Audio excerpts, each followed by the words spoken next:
All right, sports fans, how's everybody out there doing?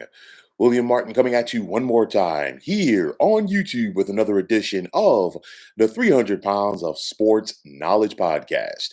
Now, with the NBA set to crank back up tonight, leave it to the New York Knicks to diffuse the buzz that the league had following the All Star game on Sunday, as well as a celebration to honor the league's 75th anniversary team. The Knicks announced yesterday that they agreed with guard Kemba Walker to basically bench him for the rest of the season. Now, if this was coming from another NBA franchise, I'd be surprised by this revelation, but it's the Knicks. So there's no surprise for me as they continuously shoot themselves in the foot. Now, last summer, Kemba Walker did sign with the Knicks, but unfortunately, he has only appeared in 37 games this season for his hometown team, while he's also averaging a career low in points at just 11.6 per contest. Honestly, I question this signing from the jump, as to me, Walker's style of play just didn't fit the system of Knicks head coach Tom Thibodeau.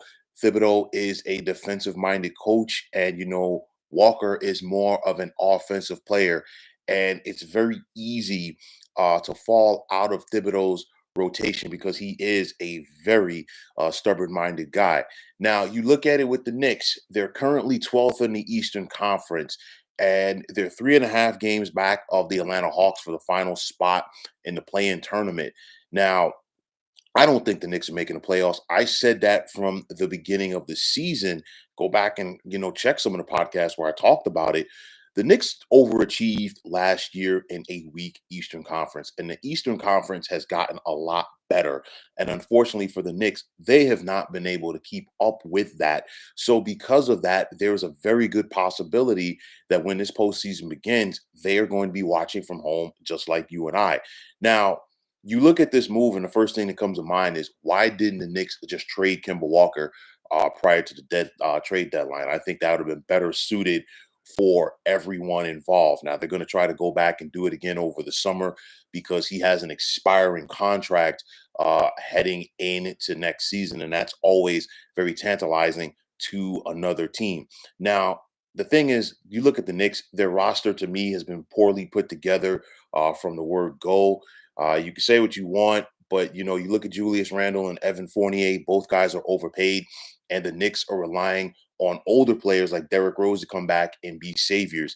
To me, you look at RJ Barrett, and this kid has plenty of promise. He's second on the Knicks in scoring right now. But that's a problem for the Knicks, and it's been like that for decades, where if a young guy doesn't come in and dominate right away, they give up on him. We've seen them give up on Obi Toppin for the most part, and the same can be said for Kevin Knox, who is now a member of the Atlanta Hawks. And honestly, I think the Knicks ruined his career before it even got started. Uh, this falls in the lap of the Knicks brain trust, and I'm talking about Tibbs, Leon Rose, and Scott Perry. As you know, the bottom line is this organization continues to make bad moves. Now, you look at this and you have to ask yourself, will the fortunes of the Knicks change in the second half of the season? And the answer is no. The Knicks are who they are. I said they weren't going to be a playoff team before this season began, and I'm going to stick with that notion. You look at the Hawks, who are in 10th place, they're playing better. You look at the Wiz, who are right in front of the Knicks in 11th.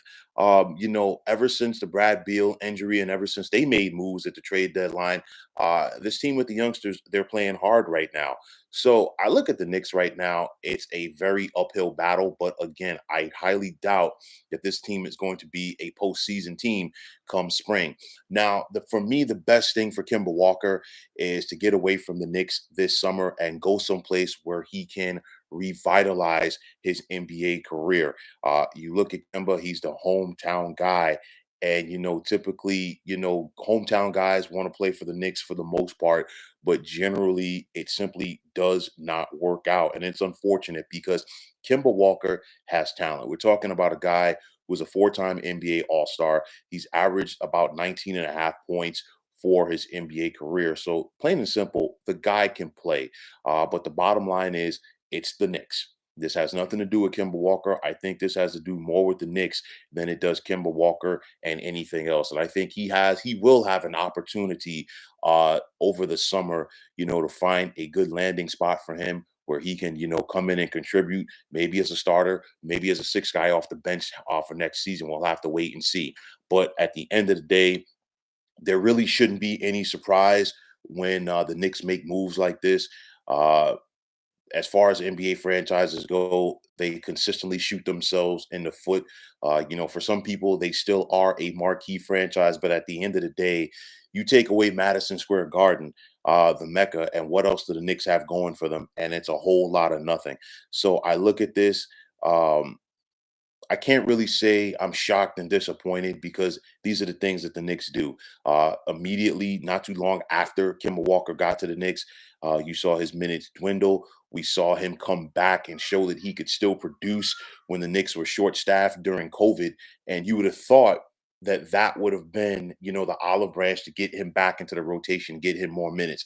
Unfortunately, not. So the best thing for Kemba, just distance himself from this franchise, continue to work on his craft, be as healthy and game ready as he can possibly be for next season. And hopefully he can find a team that will appreciate the talent that he brings to the table. So, folks, that is going to wrap it up. And as always, I want to take this time out to thank you for tuning into the 300 Pounds of Sports Knowledge podcast here on YouTube. I want to take the time out to thank all of you fine folks out there for tuning in. And if you have not already, please feel free to subscribe to this channel.